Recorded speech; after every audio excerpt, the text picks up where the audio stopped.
Oke, kita mulai ya. Selamat siang, Assalamualaikum warahmatullahi wabarakatuh. Kayak di bioskop ya. Ya, terang. Cuma rasa ini asapnya sudah mulai luar biasa. Oke, kita masuk ke materi yang ketiga atau pertemuan yang keempat. Yang kita bahas adalah proses dan informasi. Ini proses dan informasi di sini berbeda dengan yang secara umum ada di sistem informasi ya, tapi saling berkaitan, ada kaitannya. Jadi proses dan informasi yang dimaksud di sini konteksnya adalah konteks di enterprise.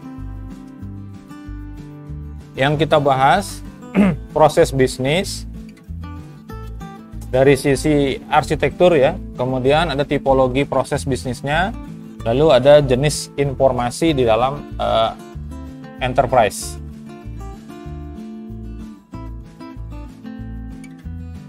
Ada beberapa hal dulu yang perlu diketahui ketika kita belajar arsitektur enterprise, termasuk nanti sebagai arsiteknya ya. Jadi intinya adalah harus menguasai proses bisnis yang akan diterapkan ke dalam sistem.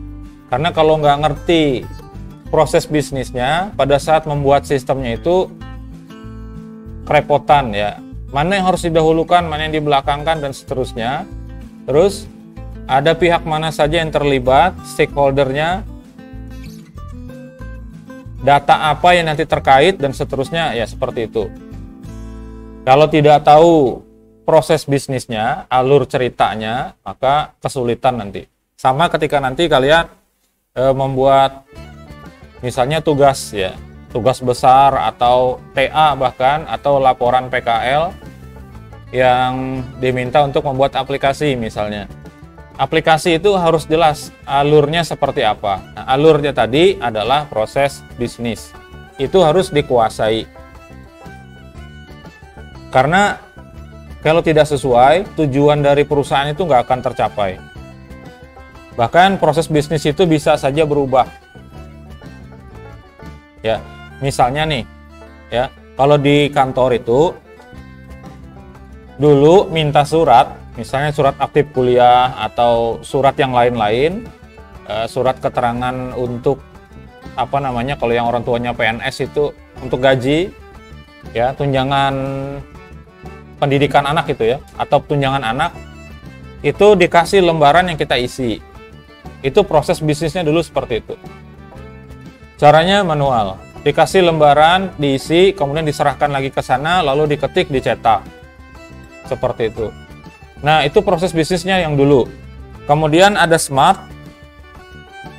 Setelah ada smart, itu proses bisnisnya berubah. Tidak ada lagi yang namanya memberikan formulir atau belangko, nggak ada. Langsung diisi di sistem, dicetak sendiri, diantar ke sana.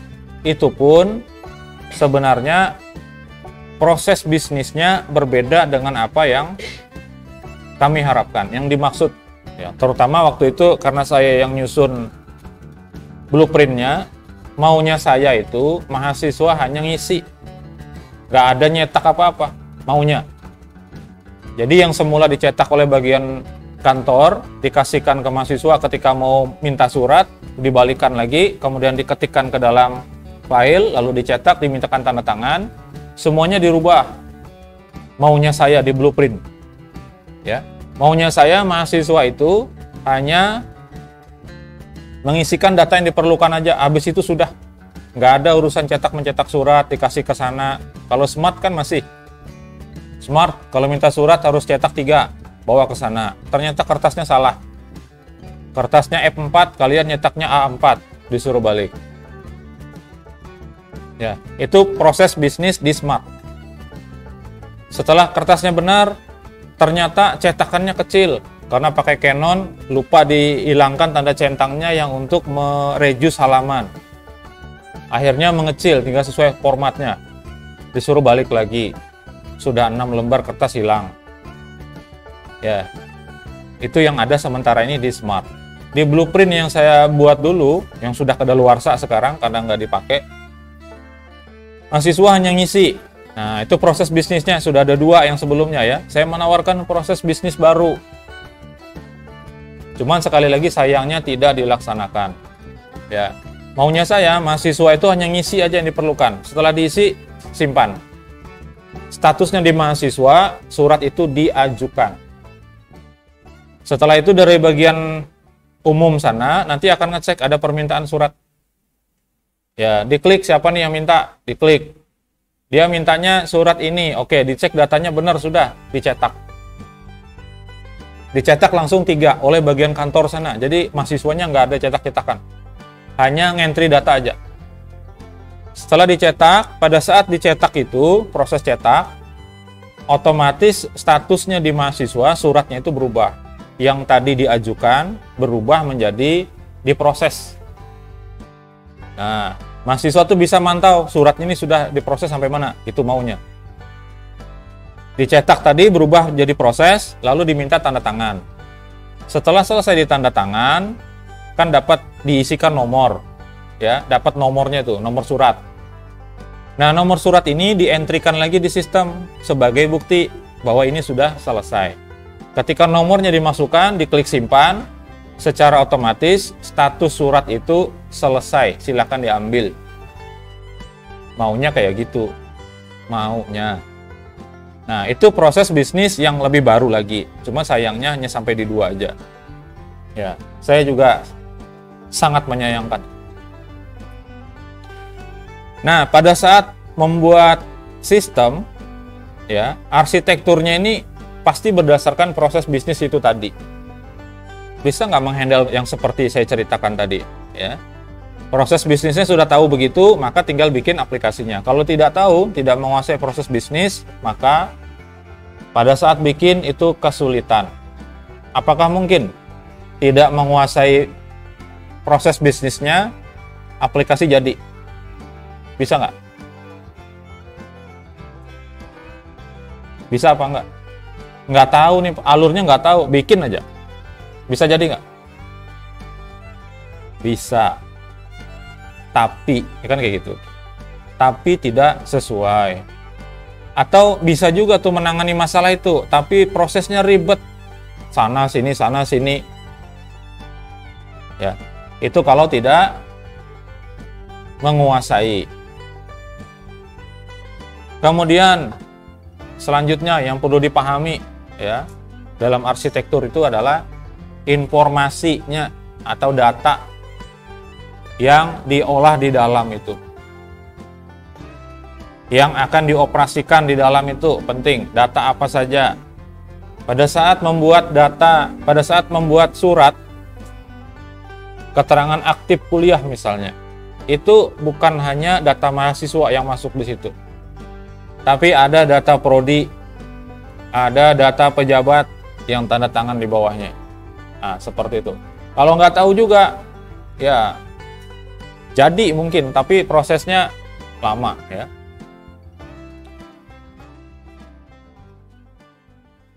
Apa yang dimaksud dengan proses bisnis adalah singkatnya aktivitas harian perusahaan, ya, yang melibatkan kumpulan karyawan. Secara keseluruhan itu aktivitasnya sehari-hari yang dilakukan oleh orang yang ada di perusahaan itu untuk mencapai tujuan dari perusahaan. Itu proses bisnis namanya. Di dalam proses bisnis itu ada yang namanya nilai tambah. Jadi dikatakan dia jadi bisnis, ada nilai tambahnya di situ. Ya, kalau tidak ada nilai tambah, dianggap bukan proses bisnis. Walaupun bisnis diartikan secara umum adalah urusan. Jadi apapun urusannya, bermanfaat atau tidak, itu bisnis namanya. Tapi dalam konteks sistem informasi, dalam konteks arsitektur enterprise, itu aktivitas harian yang ada tujuannya dan ada nilai tambahnya.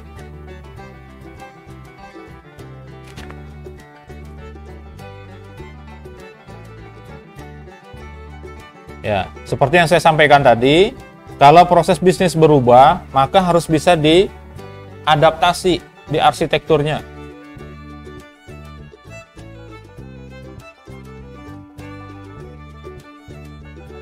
Sistem enterprise yang kita gunakan untuk akademik kita, itu kitanya yang kalah.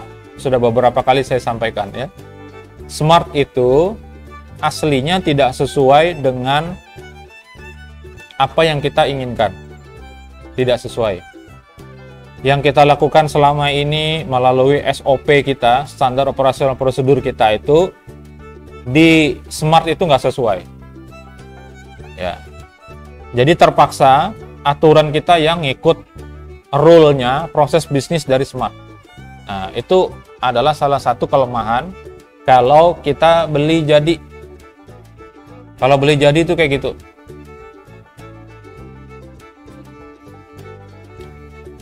Nggak bisa di custom, nggak bisa sesuai dengan kita role-nya itu.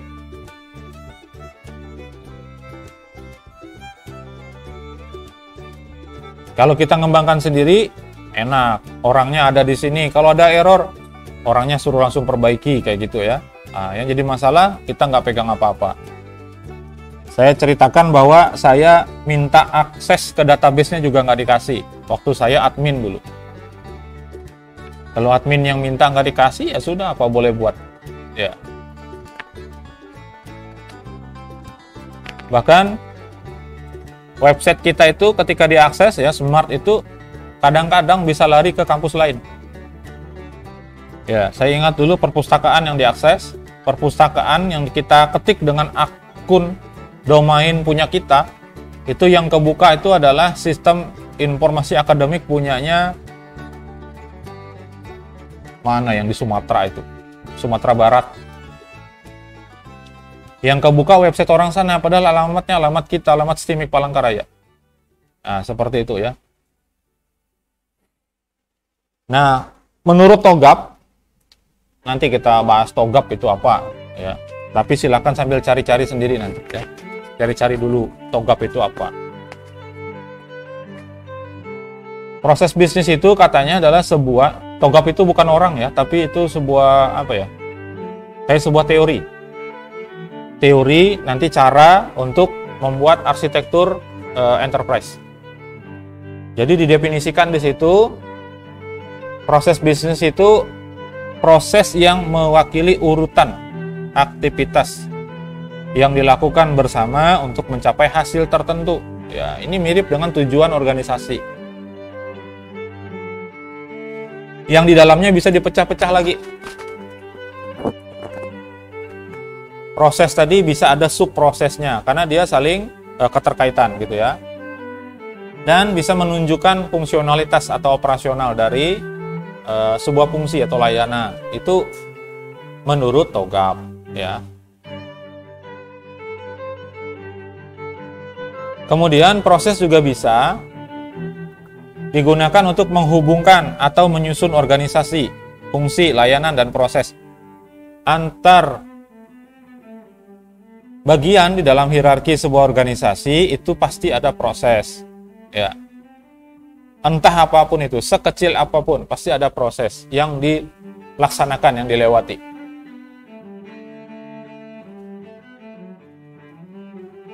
Di garis bawahnya ya, proses itu adalah, proses bisnis adalah yang mewakili urutan aktivitas. Urutan aktivitas. Kalau dia tidak urut, kemungkinan besar nanti hasil tertentu yang ingin dicapai itu bisa jadi justru tidak tercapai. Kalau urutannya salah. Ya, ini kalau di komputer, kita di pemrograman itu erat kaitannya sama logika algoritma. Dulu sudah pernah belajar ya, semester 1. Logika algoritma. Algoritma itu urutan langkah-langkah dalam menyelesaikan masalah. Saya tanya, langkahnya, caranya untuk memasukkan gajah ke dalam kulkas.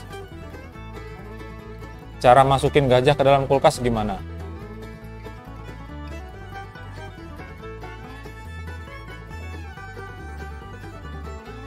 Cara masukin gajah ke dalam kulkas gimana? Caranya? Pertama dibuka kulkasnya. Kedua, masukkan gajahnya. Kemudian tutup kulkasnya. Dibalik bisa nggak? Masukin dulu baru dibuka baru ditutup. Itu urutan aktivitas. Nggak usah dibahas. Gajahnya besar. Karena saya juga nggak bilang kalau kulkasnya kecil, gitu ya. Kalau kulkasnya segini besarnya, kira-kira muat berapa gajah ini?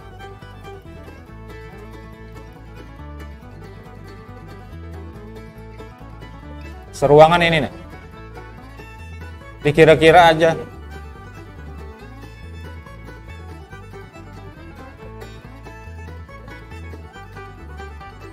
Sepuluh saya kira muat itu. Susun aja jajar gitu, pasti muat. Tapi caranya gimana? Buka pintunya, masukkan gajahnya, tutup lagi.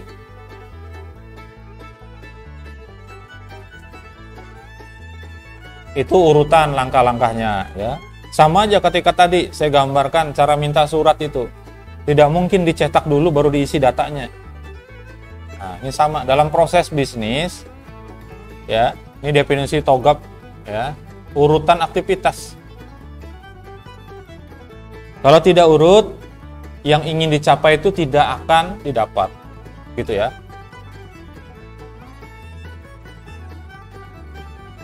Nah, proses itu sendiri seperti saya singgung tadi sedikit ya, bahwa harus ada nilai tambahnya, ada added value-nya. Ya.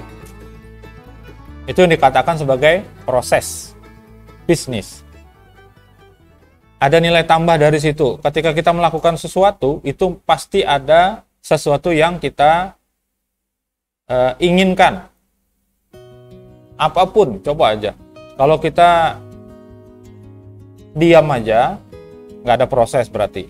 Ketika kita melakukan sesuatu, sebenarnya ada yang ingin kita capai. Nggak usah jauh-jauh lah ya. Kalau kita garuk-garuk itu, ada sesuatu yang ingin kita capai. Apa? Kalau kita garuk. Karena gatal. Tujuan garuk itu buat apa? Menghilangkan gatal. Itu adalah added value. Nilai tambah. Karena kalau diam aja, gatalnya ada, diam aja, itu nggak ada nilai tambah bagi kita. Tapi ketika kita garuk, hilang gatalnya, itulah nilai tambah. Itu kita ngomong masalah gatal. Yang didapat diperoleh dari sebuah permintaan awal. Ada yang menyebabkannya, yang jadi triggernya. Event itu kejadian, ya, trigger itu pemicunya. Apa yang memicu kita menggaruk? Ya gatal. Ya. Lahirlah perbuatan menggaruk. Lalu dapat tujuan. Tujuannya menghilangkan yang tadi sebab. Dalam bisnis itu sama, ya. Ngapain berbisnis kalau tidak ada tujuan? Gak usah. Perbuatan sia-sia kalau melakukan sesuatu tujuannya nggak ada. Nah, pertanyaannya, kita keluar dari urusan enterprise, ya kan? Kayak kalian ini, kuliah itu tujuannya apa? Ada nilai tambah nggak dengan apa yang dikerjakan ini?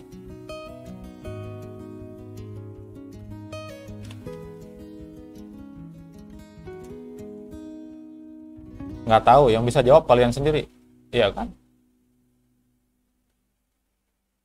Tapi yang pasti adalah ada sesuatu yang berkurang, iya kan? Uang jajan berkurang setiap kali masuk, ya kan? BBM di tangki motornya itu berkurang, ya nggak? Sampo sabunnya itu berkurang tiap hari, dipakai terus buat ke kampus, gitu ya? Ada nggak added value-nya yang setidaknya itu menutup gitu loh. Karena kalau hanya sama impas saja, bisnis apa kalau hanya gitu? Kan harus ada lebihnya. Anggap aja kuliah itu seperti berbisnis. Nanti setelah selesai itu apa yang didapat? Pernah ngitung nggak pengeluaran? Pernah. Ini biaya kuliah sudah tunggal ya. Tunggal. Biaya tunggal kan? 4,5 juta. 4,5 juta itu mau dibiarkan sia-sia aja atau yang ada manfaat. Mikirnya harus kayak gitu. Apalagi kalau biayanya dari orang tua. Orang tuanya di kampung sana lagi. Gawiannya bahuma, memantat, menetes. Ya. Menetes tuh sakit itu. Narik rotan itu kalau kena durinya segala. Ya. Kalau kita enak aja ngomongnya kayak gitu karena nggak pernah turun ke sana. Coba sekali-sekali turun.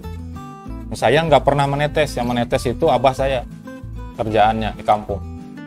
Ya. Tapi saya masuk hutan pernah keinjak duri rotan. Itu duri rotan nempel di sendal. Sampai ke Palangkaraya sini baru kerasa di sandal saya itu ternyata nancap duri rotan.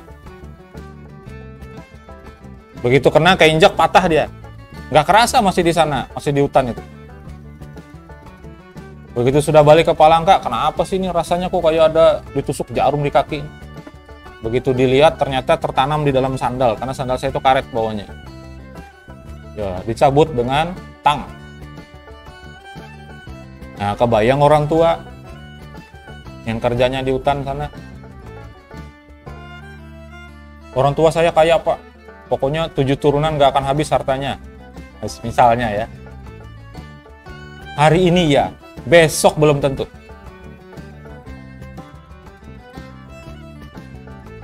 Besok belum tentu, masih kaya. Bisa jadi tambah kaya ya kan?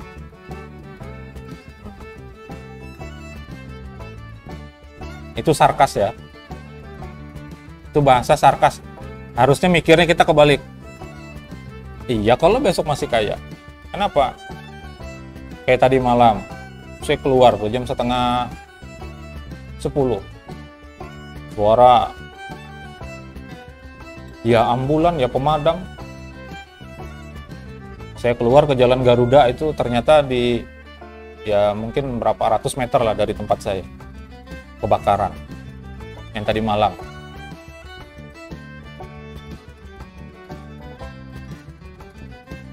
Nah, ini arahnya ke situ tuh.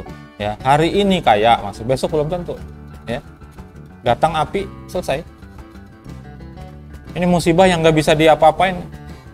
Ya, kalau yang datang itu banjir, masih bisa ketawa orangnya, masih bisa mandi. Pakai air banjir tuh masih bisa. Kalau yang datang api, mau mandi api. Nah, gitu ya. Kena angin, masih bisa ketawa orang, kena angin. Walaupun tornado misalnya datang ke sini, puting beliung. Ya, paling atapnya yang hilang. Kan gitu. Tapi masih bisa sebagian, tapi kalau api yang datang, habis semuanya. Dan waktunya hanya sebentar aja. Nggak perlu waktu 2 jam buat menghabiskan. Ya. Nah, itu perlu dipikir ya. Jadi jangan sampai di dalam pikiran kita itu aman aja. Nah, biasa aja, sambil tetap berdoa, mudah-mudahan tetap kaya, kayak gitu loh. Bahkan kalau perlu doanya itu supaya tambah kaya. Tapi ada nilai kembalinya ke situ kepada orang tua itu apa?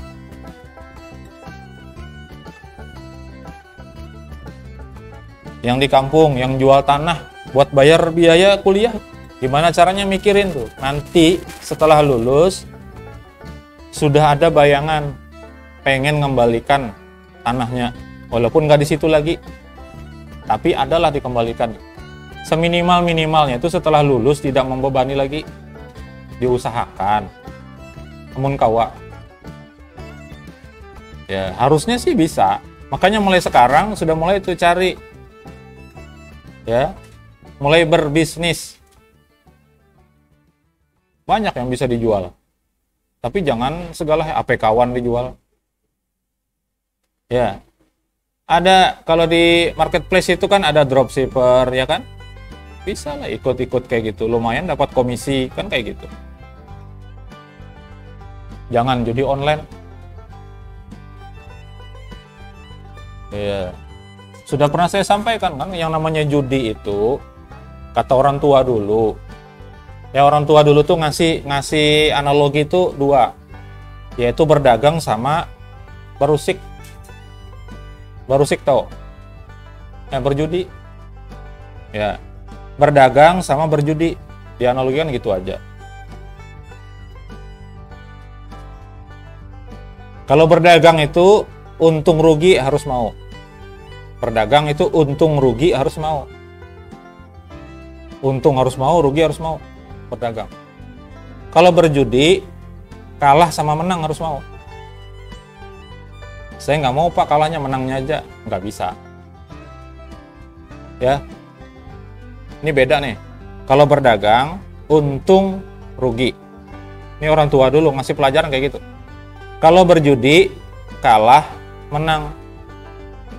Kenyataannya, ya, yang lebih banyak, lebih dominan orang berdagang itu untung. Ada yang rugi, ada, tapi sedikit aja. Tapi kalau berjudi, yang paling banyak itu yang kalah. Kalau nonton di TV itu ada yang tobat dari bandar judi itu. Di-set katanya, apalagi yang online. Capit boneka aja bisa di-set katanya. Ya, hit yang keberapa yang baru dapat. Baru kencang capitannya ke boneka. Bisa di-set. Di putaran keberapa dia bakal menjepit boneka itu dengan keras sehingga dia nggak jatuh. Bisa di-set. Apalagi judi online. Itu bisa di-set. Ya, kalau orang IT yang ngerti. Orang yang biasa ngoding yang ngerti caranya. Pakai if aja. Ya. Jika kelipatan 3, maka dia dapat 1. Jika tidak, nggak dapat. Sudah. 1, 2, 3 dapat. 1, 2 itu nggak dapat. 3 baru dapat. Tetap menang itu yang bandar. Kenapa? Karena dia dapat 2 sudah. Yang main dapat 1 aja. Nah, jadi apa yang dilakukan? Ya, aktivitas itu harus bisa menghasilkan added value atau nilai tambah. Nah, dilakukannya, kenapa dilakukan? Ya, karena ada triggernya, ada pemicunya. Dalam urusan bisnis, yang dituju itu apa? Yang dituju macam-macam, tergantung organisasinya. Mau mendatangkan keuntungan, mau mendatangkan pengikut, dan sebagainya, macam-macam. Nah, aktivitasnya dilakukan oleh aktor. Aktornya itu, kalau sudah belajar UML belum? UML. Analisis dan desain sistem berorientasi objek kalau nggak salah. Sudah. Yang ada notasi UML, use case, activity, sudah. Hah? Sudah belum? Sudah. Ada yang sudah, ada yang belum, ada yang mungkin nggak perhatiin apa gimana. Ya. Jadi aktornya itu orang. Tapi bisa juga dilakukan kalau di activity diagram itu ada orang, ada mesin, nanti ada sistem. Ya, seperti itu ya. Jadi aktivitas yang dilakukan oleh aktor, aktornya bisa manusia atau otomatis. Otomatis ini aplikasinya yang menjalankan gitu ya.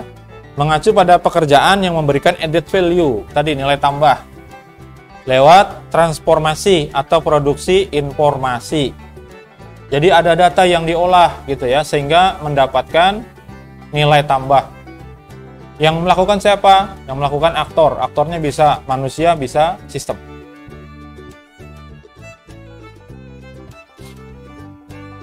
Nah, kemudian karakteristik proses bisnis ya, ada 4 di sini, ada cross organization, kemudian ada temporality, lalu ada parallelism, paralel maksudnya ya. Kemudian ada event processing. Yang pertama ya. Nah, ini cross organization. Bahwa yang namanya proses bisnis itu melekat dia di lintas organisasi. Pada entitas ini bagian-bagian yang ada di perusahaan. Lalu ada bagian HRD, ada bagian inventory, ada bagian finance, ada bagian manufacturing, ada bagian production dan sebagainya. Itu mesti ada proses-proses masing-masing. Dan semuanya itu saling berkaitan, saling mengikuti, saling tersusun. Dan ada triggernya tetap. Kalau tidak ada triggernya, tidak akan sampai dia kepada yang dituju.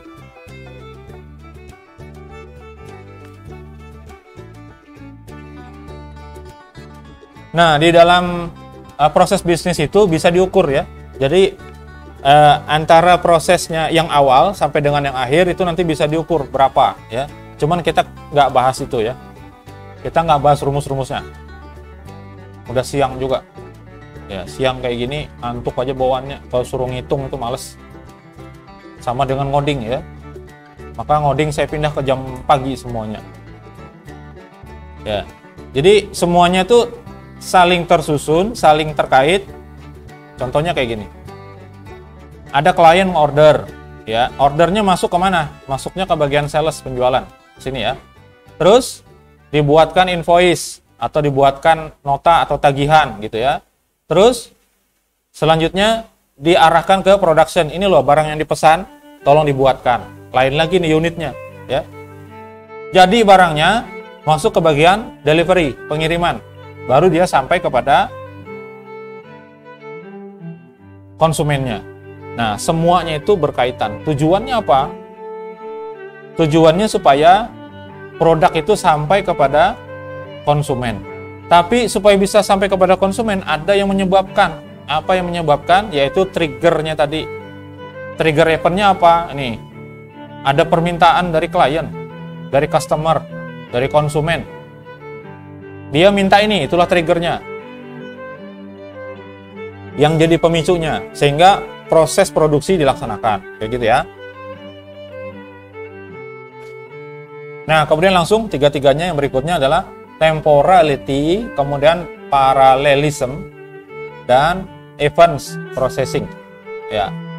Temporality maksudnya proses itu harus ada awal dan akhirnya. Jangan sampai proses itu nggak ada akhirnya. Ada batas waktunya, itu maksudnya temporality. Temporer sifatnya, sementara.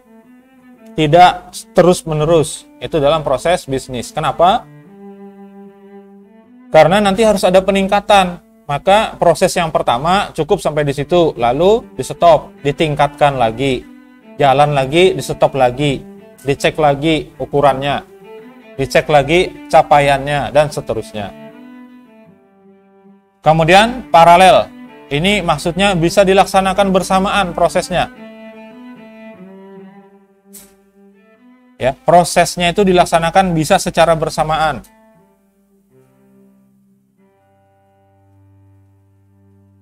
Dalam bekerja misalnya di sebuah perusahaan, tentu pastilah ya akan dilaksanakan proses secara paralel. Si A ngerjakan apa, si B ngerjakan apa, tapi sama-sama waktunya. Tidak mungkin kita nunggu satu pegawai selesai dulu dengan kerjaannya, baru disambung oleh pegawai yang lain untuk bekerja. Itu nggak mungkin.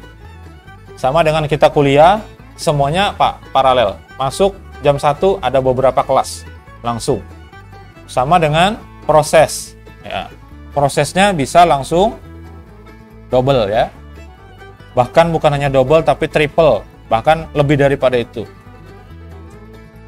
Kemudian events processing ya. Ini berkaitan dengan kejadian di luar yang memiliki pengaruh langsung pada progres. Ini kejadian yang dari luar ya. Yang akan mempengaruhi proses bisnis itu macam-macam bentuknya. Kalau di bisnis itu terutama perdagangan dan sebagainya itu banyak yang mempengaruhi, bukan hanya di dalam. Ya, kalau dari luar itu apa contohnya? Kalau orang jualan yang berkaitan dengan cuaca, kalau hujan jadi kurang begitu laku. Orang jualan apa coba? Pokoknya penjual itu nanti akan gini dia, atau pengusaha ya, dia akan merasa kecewa kalau hujan. Tapi ada juga yang kalau panas dia kecewa, maunya dia hujan. Karena kalau hujan dia bisa lebih banyak dapatnya. Contohnya apa tadi? orang jualan es. Kalau hujan, dia maunya kan panas. Terus apa lagi? Cuci motor, cuci mobil. Kalau hujan, orang ngapain nyuci, bahasanya gitu kan, ini sedang hujan ya nggak usah dicuci dulu, nanti aja. Tapi ada yang dia kalau panas dia nggak suka, maunya hujan. Apa?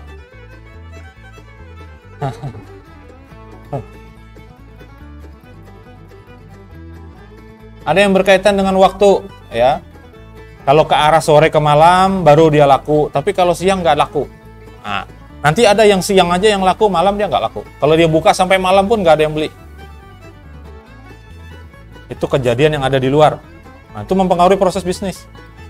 Itu bisnis yang kecil-kecil yang kita lihat. Kalau yang besar-besar, misalnya apa? Nilai tukar uang, itu mempengaruhi. Ya, ada event, ada kejadian. Kemudian apa? Misalnya terjadi kerusuhan. Nah, sama tuh. Kejadian luar lain apa? Misalnya BBM naik. Nah, otomatis harga pada naik. Yang orang maunya hujan, tapi nggak mau kepanasan, ya tukang jual jas hujan. Ya, payung, sama.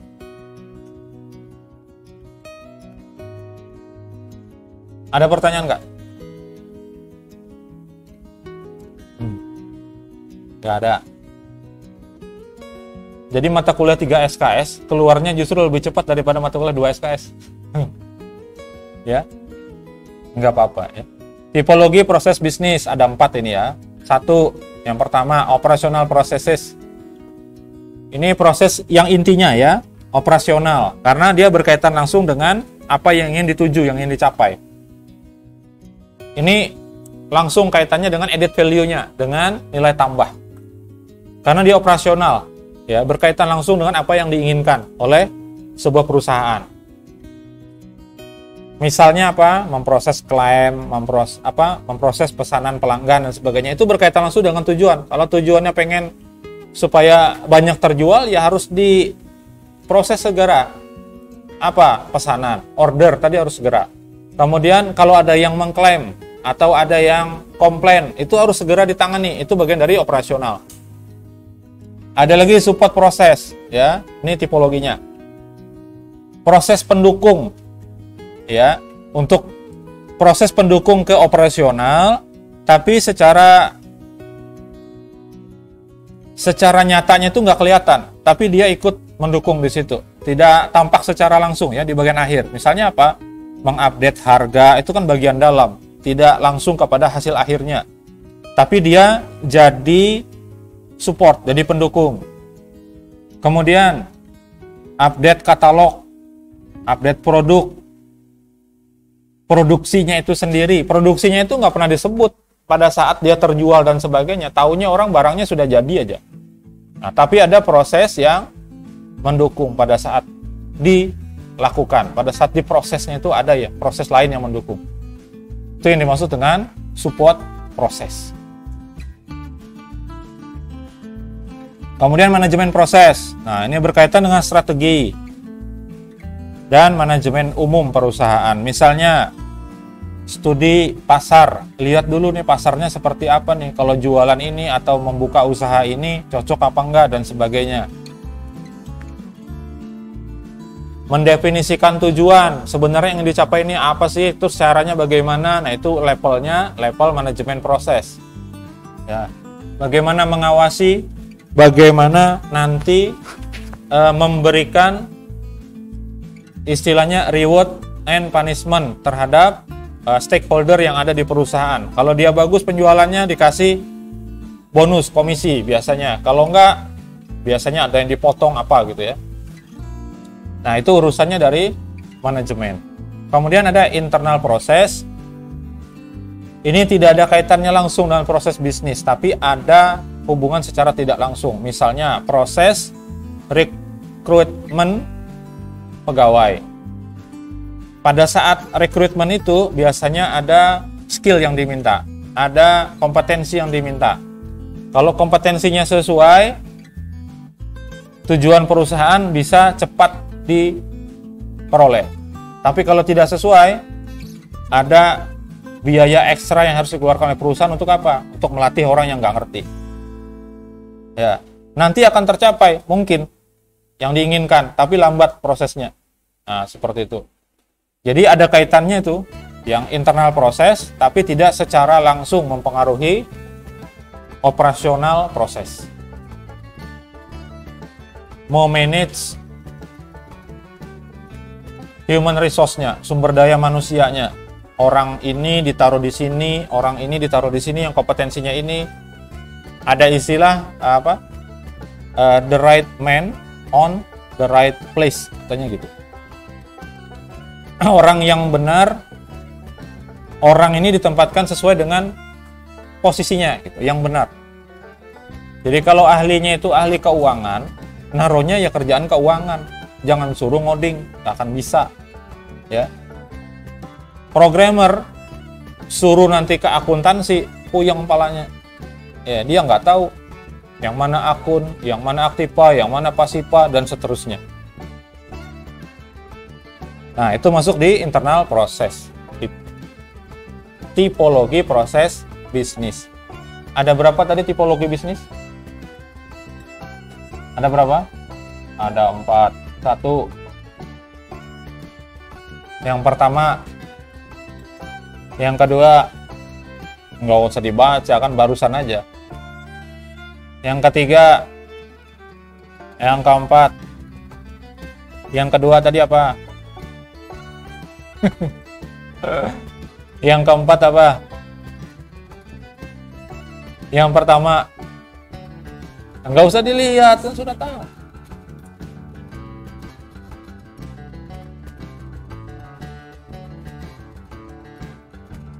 Nah, kemudian alur kerjanya. Alur kerja dalam proses bisnis itu secara umum ada 2. Ya. Ada intinya ya. Intinya ada yang prosedural, ada yang sementara, ad hoc. Ad hoc itu sementara artinya. Artinya nanti kalau sudah selesai, nanti ganti. Prosesnya bisa diganti nanti. Ya. Kalau dia prosedural, itu sudah ada ketetapannya. Kalau di organisasi itu ada yang namanya SOP, Standar Operasional Prosedur. Turunannya ada lagi yang namanya instruksi kerja. Jadi kalau menghidupkan kipas angin, SOP-nya ada, Standar Operasional Prosedurnya ada. Diturunkan lagi ke yang sifatnya teknis, yaitu instruksi kerja. Cara menghidupkan kipas angin gimana? Hah? Diapain? Dicolok dulu. Apanya yang dicolok? Listrik. Ya. Kemudian dihidupin. Kalau pakai tombol ya kan, kalau pakai tali kan ditarik talinya. Maksud pilih kecepatannya, logikanya kan kayak gitu ya. Terus kalau sudah selesai, cabut. Cabut apa nih? Kabelnya atau orangnya yang cabut?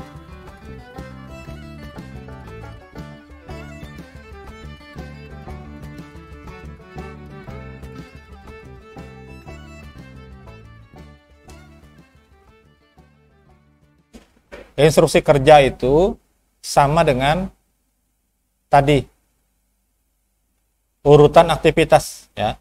Jadi tidak mungkin bisa hidup itu kipasnya kalau dimatiin dulu, dicabut dulu, baru dihidupin, gitu. Baru dipilih kecepatannya, baru dicolok. Itu tidak sesuai prosedurnya. Walaupun ada juga kipas yang langsung bisa muter langsung ya. Ada yang pakai tepuk tangan aja, nggak usah dicolok, kan ada juga. Yang kalau sudah menggunakan asisten.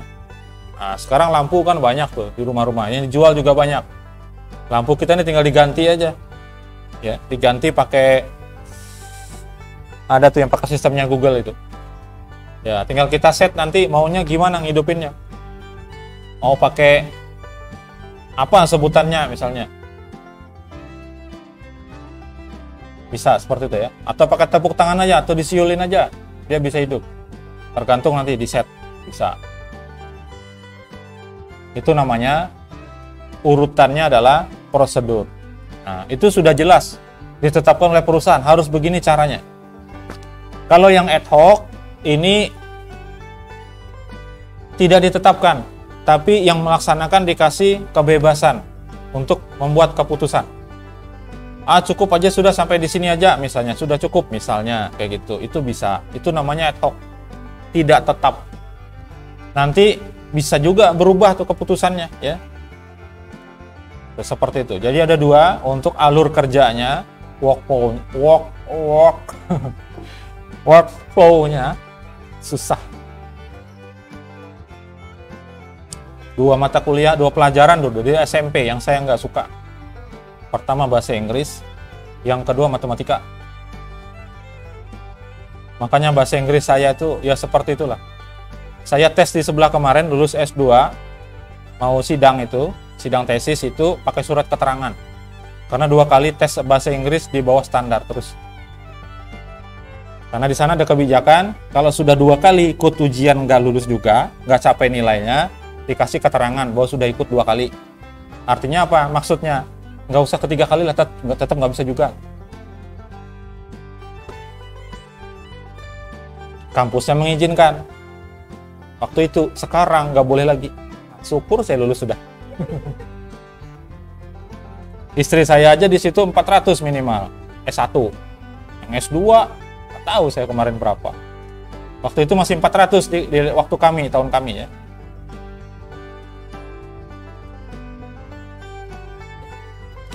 Ada pertanyaan dulu?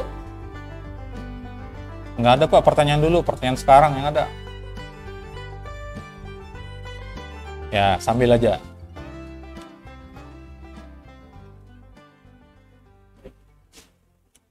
Pemodelan ya.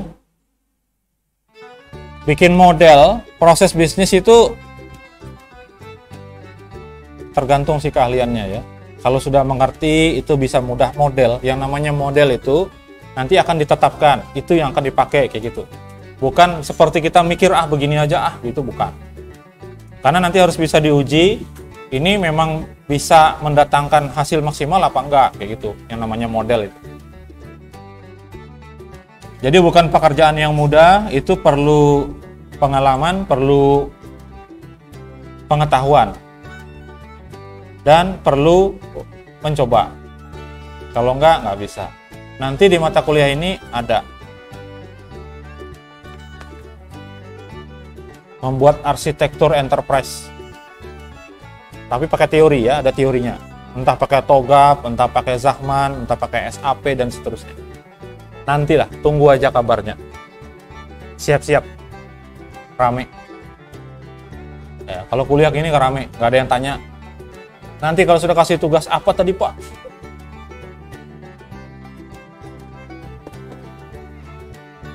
Nah, proses bisnis yang dimodelkan, yang dibakukan lah kalau bahasa kita ya, yang akan dipakai sebagai proses bisnis utama di dalam sebuah perusahaan, itu harus bisa bertahan lama prosesnya itu.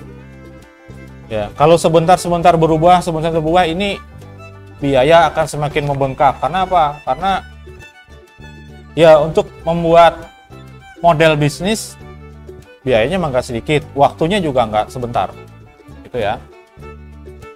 Nah, masalahnya yang dihadapi dalam pemodelan bisnis itu, yang pertama biaya investasinya itu tinggi, besar memang. Kenapa? Karena biasanya pakai konsultan. Nah, ini pasti bayarin orang, nggak mungkin nggak. Ya, yang kedua, yang bikin sulit itu adalah kalau banyak perubahan. Asalnya maunya begini, 1, 2, 3, 4, 5 stepnya. Ternyata tambah 1 lagi. Begitu tambah 1, ternyata, wah ini nggak dipakai. Ada 2 yang dihilangkan, jadi 4 lagi. Nah, yang seperti itu membuat pemodelannya susah dilakukan ya. Agak susah, sulit. Terus solusinya gimana? Ya, untuk mengatasi masalah pemodelan itu ada 3. Yang pertama, identifikasi dulu prosesnya. Caranya gimana? Membuat list atau daftar seperti ini ya. Nah, misalnya nih, ini yang menjadi poin-poinnya. Terus di sini yang menjadi value-nya ya. Misalnya nih, hasil akhir yang diinginkan apa? Nah, bisa pakai cara itu untuk memodelkan ya. Hasil yang diinginkan apa? Yaitu produk yang diorder oleh customer, oleh konsumen, itu bisa disampaikan kepada konsumen tersebut sesuai dengan pesanannya dan pada waktu yang dibatasi, nggak boleh lewat. Bagus lagi kalau sebelum batas akhirnya. Misalnya kalau kalian beli barang, estimasinya kan ada biasa ya, estimasinya 4 hari. Diusahakan kalau kita sebagai orang yang berada di perusahaan, ya diusahakan sebelum 4 hari itu sudah diterima. Ya itu penalitinya itu seperti itu ya, akhir yang diinginkan. Apa yang diminta oleh orang yang pesan ini dipenuhi, kemudian ada batas waktunya. Kalau lebih dari itu nanti akan ada kemungkinan ditinggal oleh customer, itu pasti. Ya. Kemudian kejadian apa yang memicu terjadinya proses ini? Ya, contohnya adalah apa? Ada order dari klien atau dari customer, dari konsumen. Ya, itu yang jadi triggernya. Kemudian inputnya berupa apa? Order form, formulir, atau kalau bahasa kita di marketplace, keranjang, troli. Outputnya apa yang dihasilkan?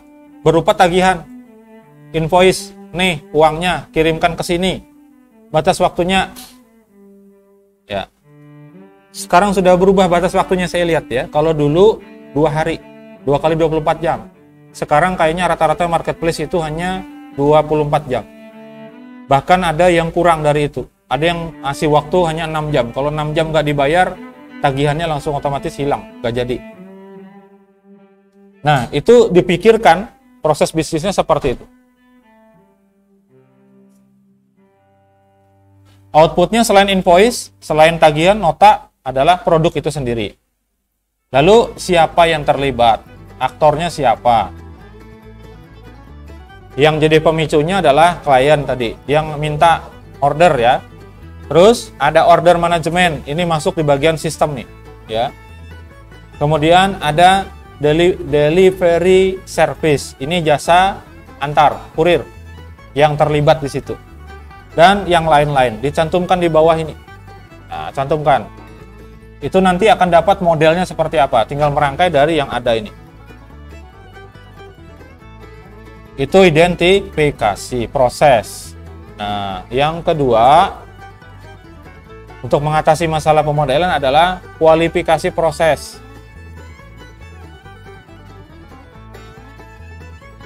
Memang harus ditentukan yang paling tepat itu yang mana solusinya gitu ya. Pada saat ngambil keputusan milih yang ini, begitu itu harus dipertimbangkan betul-betul. Kualifikasinya harus sesuai dengan preferensi yang diinginkan oleh perusahaan. Misalnya ada frekuensi, ada kompleksitas, durasi, kegagalan fungsi, kemudian ada misalnya barang yang dikembalikan dan seterusnya, itu semuanya masuk dalam pembahasan pada saat menentukan pilihan. Itu kualifikasi ya. Kemudian memodelkan prosesnya, ya, itu bisa menggunakan notasi grafis. Tadi saya tanya balik, UML sudah belajar belum? Sudah, tapi Pak, paling gitu.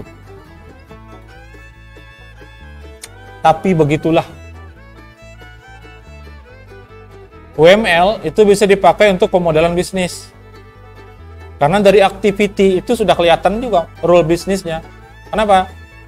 Dari pengguna misalnya klik tombol ini, nanti proses selanjutnya diserahkan kepada sistem, menampilkan ini, kemudian pengguna mengisi ini. Itu sudah jadi proses bisnis. Ya. Dari use case itu juga kelihatan apa yang bisa dilakukan di sistem, itu udah kelihatan juga. Ya, tapi dipilih yang paling tepat yang mana?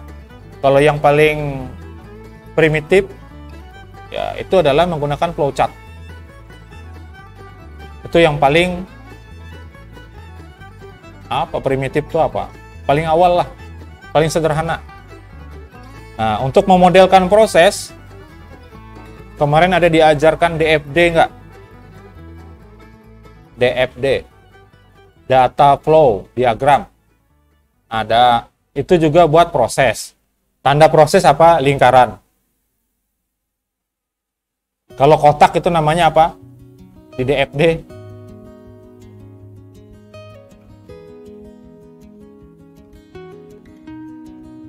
Lupa sudah Pak.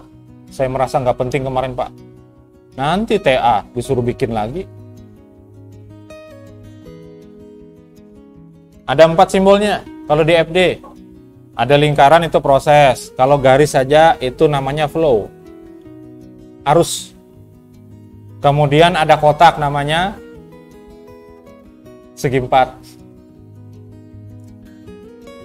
Namanya apa? Entitas. Ragu-ragu banget jawab. Terus ada satu lagi, penyimpanan. Gambarnya gimana?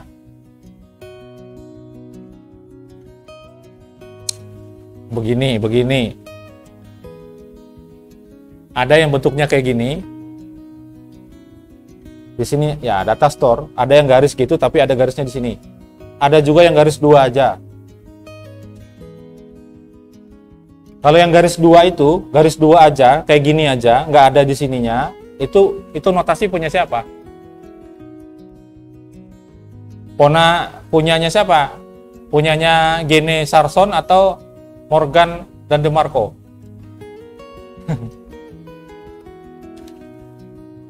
Gimana sih kalian ini? Ini proses bisnis kuliahnya kayaknya perlu dipertanyakan. Sebenarnya kuliah nyari apa sih? Nyari jodoh. Sambil menyelam minum susu. Sambil menyelam minum, kata pepatah gitu ya, minum aja terus, tenggelam malahan. Yaitu gara-gara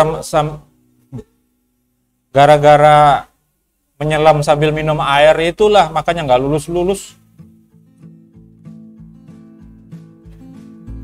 Itu kayak saya aja dulu, kayak gitu. Saya ingat betul, saya kecebur. Memang mainannya di Lanting, di Batang. Saya nggak bisa berenang. Ada sepupu saya, badannya lebih kecil dari saya waktu itu ya. Saya ingat itu kelas 3 SD. Di Lanting sebelah sana ada orang mandi.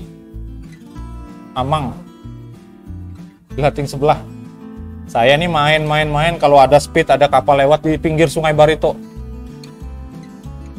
Di daerah Barsel sana. Karena ada kapal lewat, rasanya tuh gimana ya, asik banget ya pokoknya. Kalau di Lanting tuh goyang-goyang gitu kan. Gitu ya. Loncat saya ke batang, yang satunya kepleset jatuh. Saya nggak bisa berenang. Ya semampu saya aja. Ya bergerak gitu. Muncul sebentar tenggelam lagi. Habis itu minum air tuh berapa kali saya? Ketelan air Sungai Barito. Ya. Pada saat itu saya pasrah. Ya udahlah mati aja. Gitu. Itu kelas 3 SD, ingat betul. Pasrah saya. Dan di situ taunya ada buaya. Tapi buayanya bukan buaya yang kelihatan itu. Buaya yang nggak tampak. Kalau orang di pinggiran itu paham lah. Ya. Kalau orang nyebutnya tuh buaya gaduhan. Tahu. Buaya gaib. Saya tuh udah pasrah aja tuh, sudah nggak bergerak lagi, malas sudah gitu. Barat. Air telan terus, karena kalau bernapas lewat hidung kan bahaya. Jadi telan aja terus. Sudah mati nih, sudah. Tiba-tiba ada yang pegang di sini. Ternyata Amang yang mandi di sebelah tadi bantuin.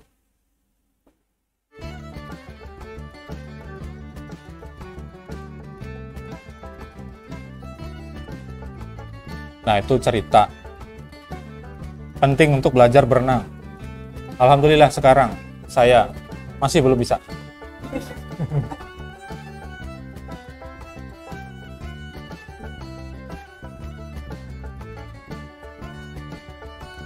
Nah, salah satu pemodelan bisnis ya di enterprise arsitektur itu adalah menggunakan BPMN. Bisnis proses manajemen, lupa saya N-nya. Bisnis proses manajemen, apalah kayak gitu. Dia pakai notasi juga sama. Nah, kalau di kita yang sudah belajar di bagian sistem informasi, proses bisnis itu bisa diwakili dengan DFD tadi, atau pakai flowchart, atau menggunakan WML tadi ya. Tapi kalau ke bisnisnya sama sekali, yang memang urusan bisnis, ya itu bisa menggunakan BPM. Biasanya disingkatnya BPM gitu aja. Business Process Management. N-nya itu notation, notasi.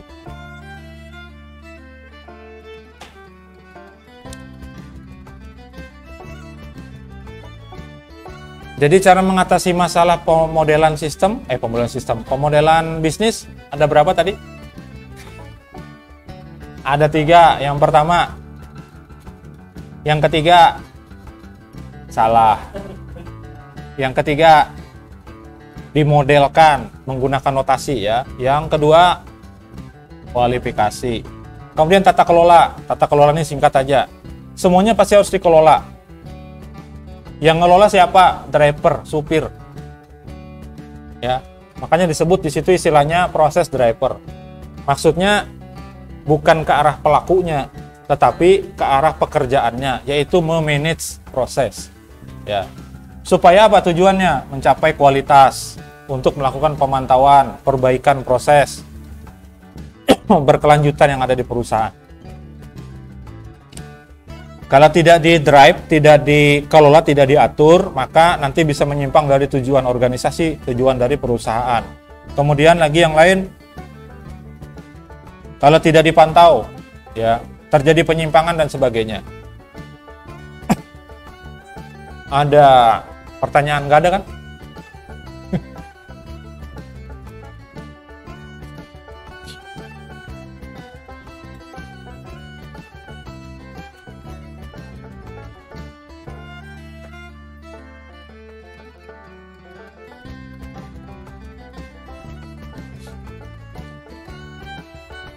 Nah, jenis informasi, dikit lagi ya. Ada 2, terstruktur dan tidak terstruktur. Sudah, itu aja. 2 itu aja. Ada yang terstruktur, informasi itu ada yang tidak terstruktur. Yang terstruktur itu gimana? Sempat nggak?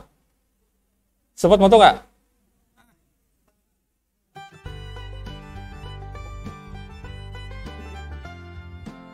Ingat ya, nanti UTS sama UAS yang dipakai open ya, opennya open rangkuman.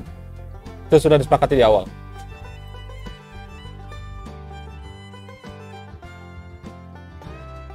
Terserah. Sudah didigitalkan, mau di print silakan.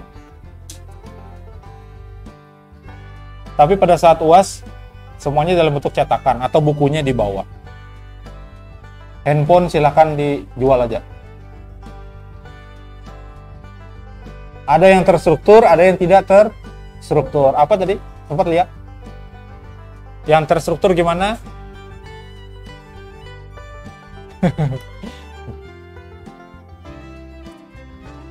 Terstruktur ada formatnya sudah ditentukan. Ya, ibaratnya apa ya? Sudah ada blankonya. Nah, kalau bahasa kita ada formatnya sudah tertentu sudah. Itu data terstruktur.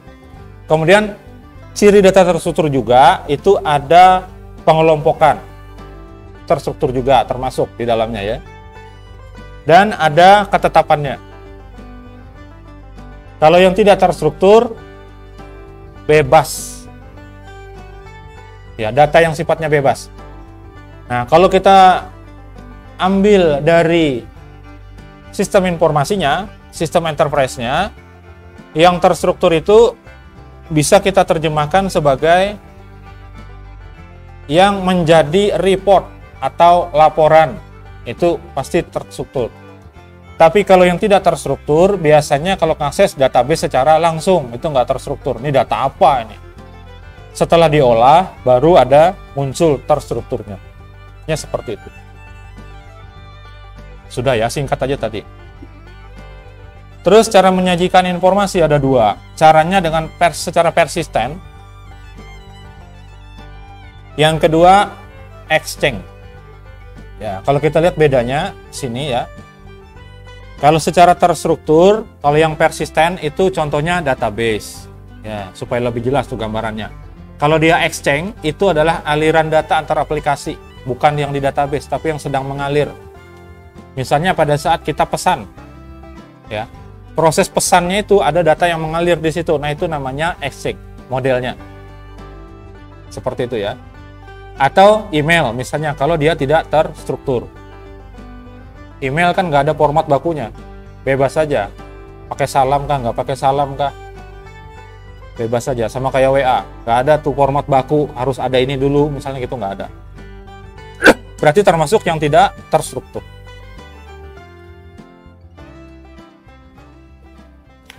Kemudian termasuk dokumen juga yang tidak ada bakunya gitu ya. Internet itu luar biasa. Beragamnya informasi.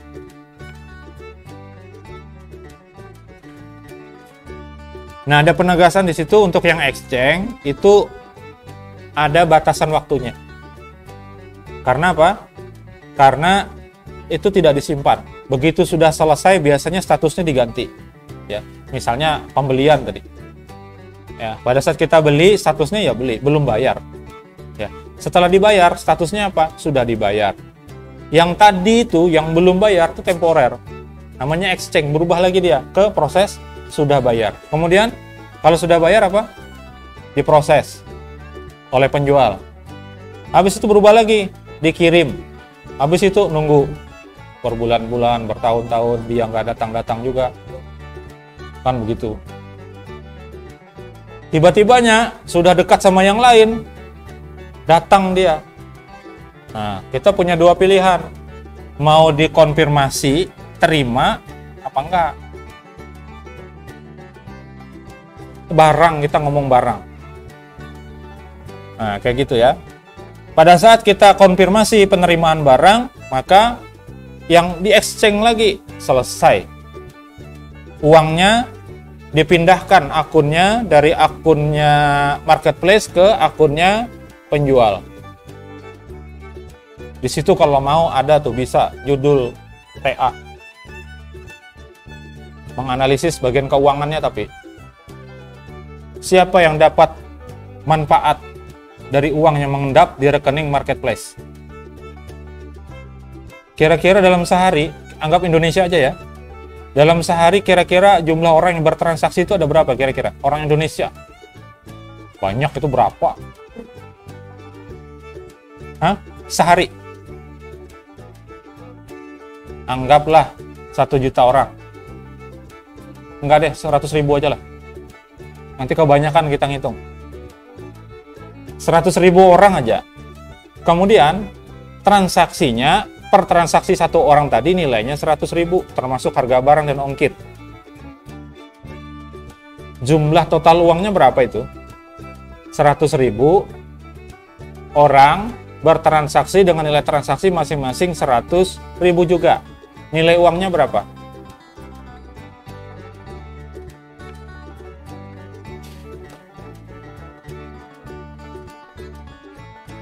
Rp100.000 tuh nolnya berapa?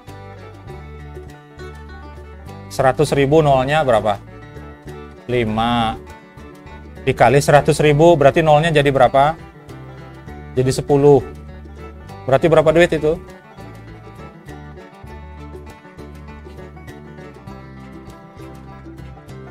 Nolnya 10 berapa? Berapa? 10? 10 ember. 10 miliar. 10 miliar kemudian lewat akhir bulan. Misalnya transaksi ya, nggak diapa-apain nih. Ya. Masuk dalam sehari. Itu kita ngomong sehari aja loh, kita tunda yang lainnya tuh.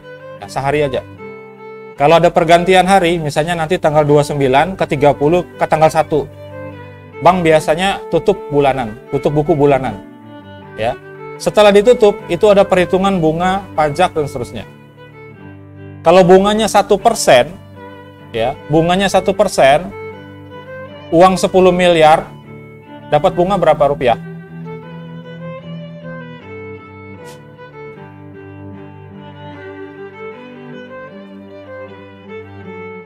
Berapa? 1%.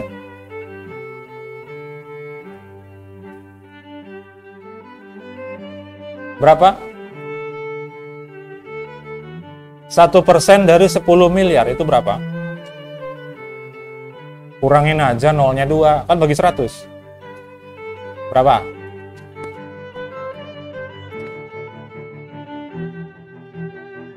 Seratus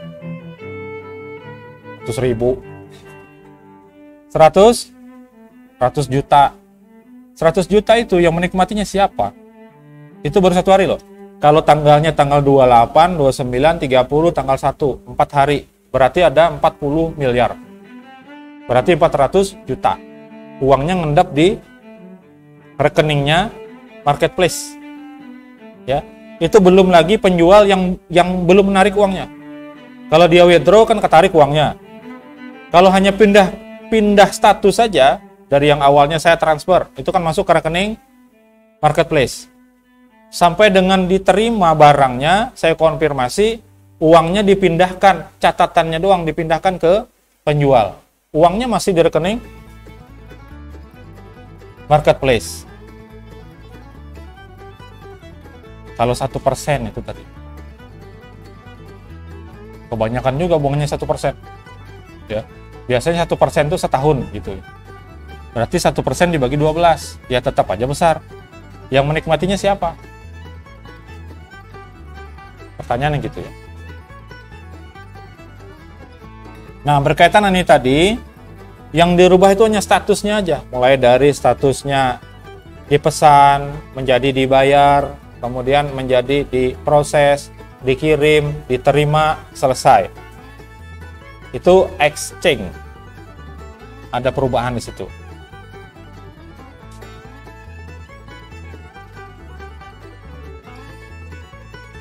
Kalau persisten gimana? Kalau persisten ini ada tersedia duluan.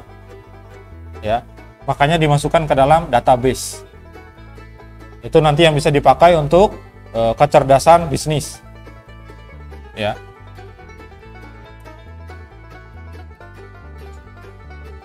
Nah, kemudian pertukaran data di dalam arsitektur enterprise itu secara umum ada 2, yaitu pertukaran secara sinkronus dan secara batch. Kalau batch ini terjadwal, ada jadwalnya. Kalau sinkronus kapan saja. Ya, bisa seperti itu. Terjadi pertukaran bisa saja kapan saja. Tapi kalau yang batch itu sudah ada di jadwal, sudah ada waktu-waktu tertentunya. Ya. Nah,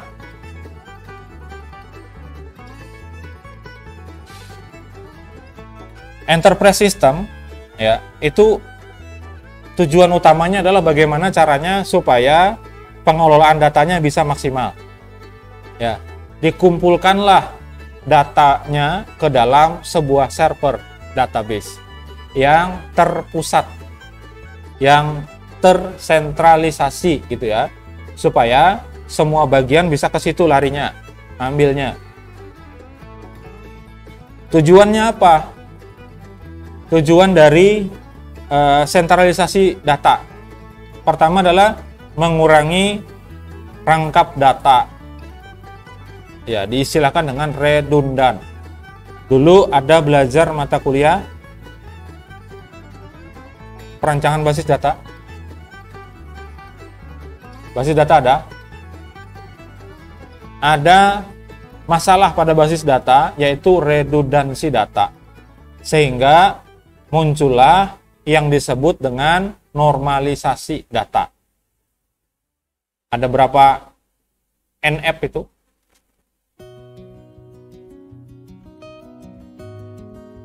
NF itu normal form ya. Jadi ada first, ada second, ada third, dan seterusnya. Ada 1 NF, 2 NF, 3 NF katanya gitu. Ya sama dengan ini. Kenapa? Tujuannya apa? Menghilangkan redundansi data. Data-data yang double-double itu dihilangkan. Sehingga lahirlah yang namanya database yang sifatnya relasional, berhubungan, ya. Datanya prodi misalnya, nggak usah semua mahasiswa itu dituliskan prodinya sistem informasi, nggak usah, cukup kodenya aja. Kodenya 57201. 57201 ini apa? Ada di tabel lain, namanya tabel prodi. 57201 adalah sistem informasi.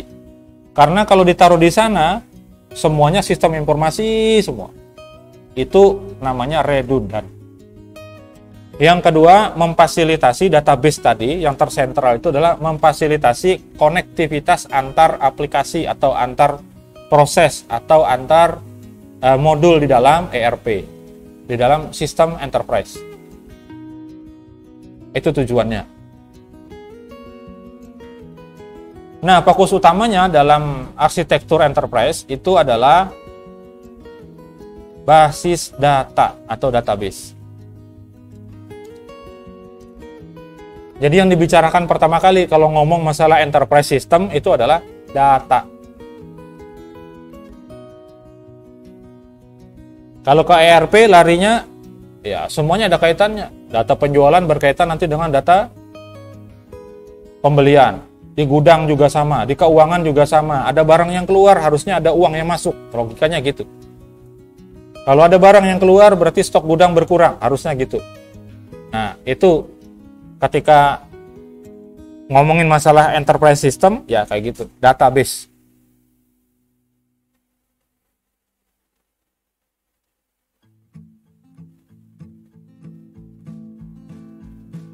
Tujuan utamanya apa? Membangun sistem informasi enterprise, ya itu untuk mengolah data. Kemudian nanti digunakan untuk peningkatan lagi, ya. Meningkatkan pelayanan, itu termasuk dari data. Kalau lebih banyak data laporannya, artinya ada sesuatu yang bermasalah. Dari data itu bisa disimpulkan nanti masalahnya apa saja yang bisa dibantu dengan penanganan secara khusus. Menggunakan data yang ada. Sampai sini nggak ada pertanyaan kan? Nggak ada ya? Tanya Pak, kapan selesainya Pak?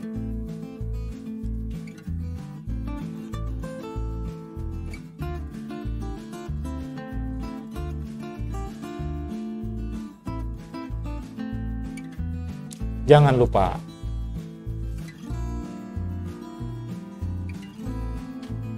sudah saya kirim Pak, belum dibuka.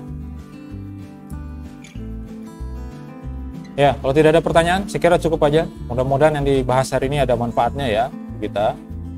Terima kasih atas perhatian semuanya. Mohon maaf kalau ada kesalahan kekurangan. Kita ketemu lagi di pertemuan selanjutnya.